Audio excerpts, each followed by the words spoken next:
تو زبان پہ تیرے سوا کوئی نہیں جو یہ کلمہ حق ادا کروا سکے۔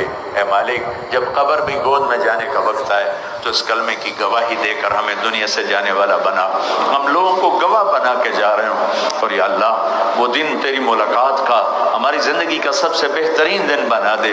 میرے مالک، ہماری زندگی کا آخری عمل سب سے بہترین عمل بنا دے، ہماری زندگی کا آخری دن سب سے بہترین دن بنا دے، اور ہماری ملاقات، تیری ملاقات کا دن سب سے بہترین وقت بنا دے۔ تو ہم سے مل کر خوش ہو، ہم تجھے مل کر خوش ہوں۔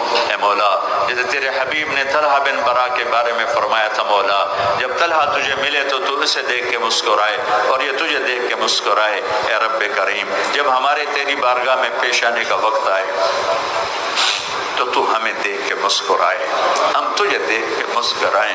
ہمارے پاس ہے تو کچھ نہیں، خالی جھولی ہے یا اللہ، لیکن تو ہی تو ایک واحد دربار ہے۔